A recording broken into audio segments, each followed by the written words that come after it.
E aí, gente, aqui é o Videl. Tô gravando aqui uma resenha hoje de um livro que eu recebi pela Companhia das Letras, que é A Queda dos Reinos, de Morgan Rhodes.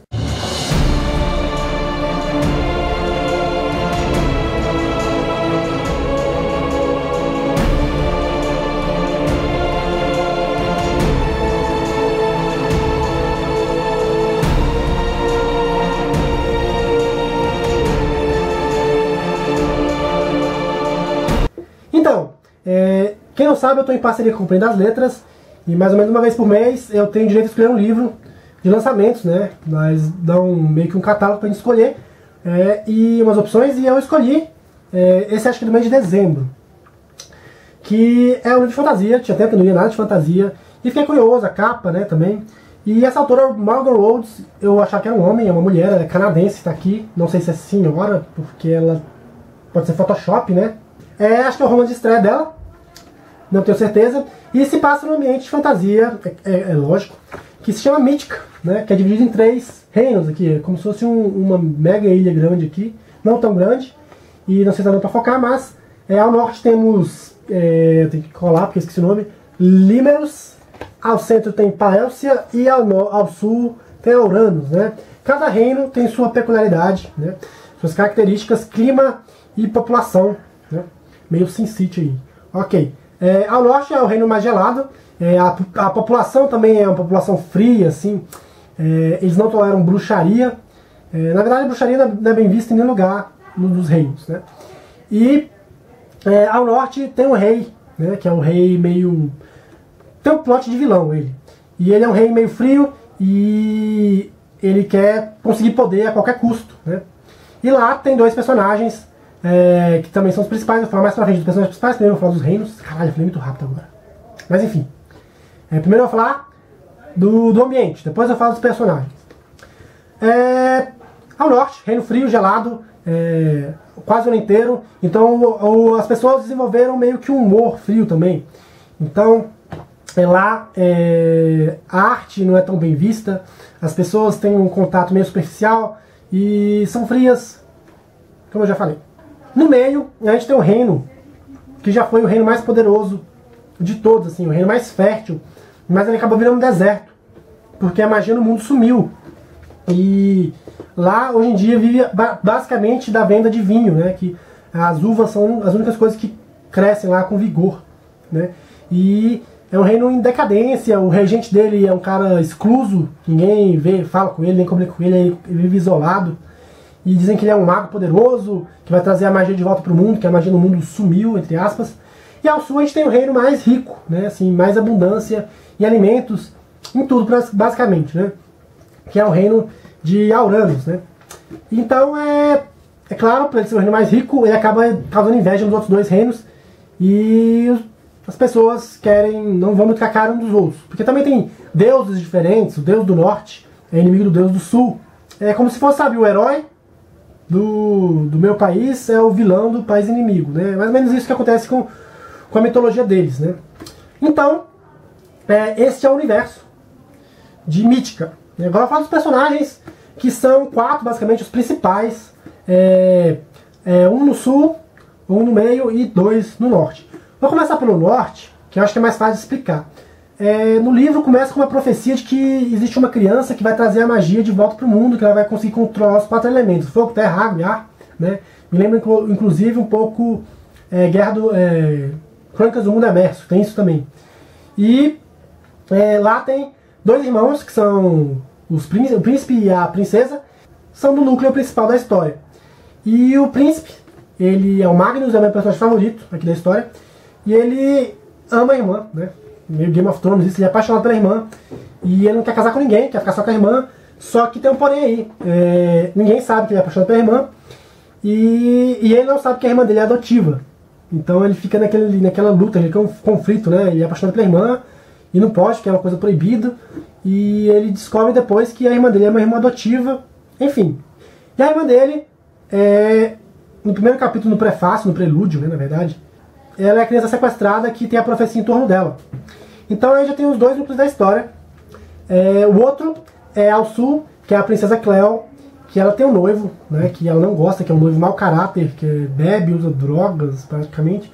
E numa das idas deles ao reino do meio, onde vende vinho, eles vão lá comprar vinho pro casamento, e esse noivo dela, um mau caráter, acaba brigando com o cara que tá vendendo vinho, porque não quer pagar o preço que o cara cobra, que já, por sinal já era baixo, e ele acaba matando o filho do vendedor, né? Aí nisso gera um conflito, porque os dois, a princesa Cleo, que presenciou tudo, e o noivo dela, que é o mau caráter, são gente de alta hierarquia e não acontece nada com eles. E o povo do país fica revoltado, e o irmão, né, do cara que foi assassinado, ele acaba virando um rebelde e quer se vingar, invadindo o sul, destruindo tudo, matando a princesa, enfim. E a princesa Cleo é um dos núcleos da história, e o outro núcleo é o rebelde, que é o Jonas, né? Então esse é o núcleo da história, basicamente, né? Não sei se ficou confuso pra vocês, ficou até confuso pra mim. Mas agora eu vou falar um pouquinho da minha opinião sobre a história. Eu não achei a pior das obras, também não achei a melhor das obras que eu já li. Principalmente pelo gênero de fantasia, que é um gênero que costuma ser repetitivo depois de um tempo, que já vê elementos e algumas outras coisas que são abordadas. É difícil você ver alguém que inova mesmo, com alguma coisa nova, assim, nesse meio de literatura de fantasia. Lembrando que o selo seguinte é um selo infanto-juvenil, né, da linha infanto-juvenil, da Companhia das Letras. Então esse é deixado no público mais jovem, a leitura flui bem rápido, você não vai ter problema de empecilho, de ficar lendo o que o cara está falando, ou ter que voltar várias vezes para tentar entender a trama da história. Por ser infanto-juvenil, os personagens principais são meio que adolescentes, têm 18, 19 anos, mais ou menos a faixa etária. Então, eles são personagens que às vezes são meio burros, ou simplesmente adolescentes. Tem atitudes passionais, assim, não pensam muito antes de fazer as coisas, e eu senti a falta de um núcleo adulto na história, né? Porque basicamente é focado nos adolescentes aqui, nesse mundo. Como o mundo é um mundo de fantasia, eu abri mão de várias coisas que deveriam ter coerência, como por exemplo a princesa conseguir fugir, ou andar sozinha só com um guarda pessoal, né? No mundo de tipo, mais pé no chão, isso não seria possível.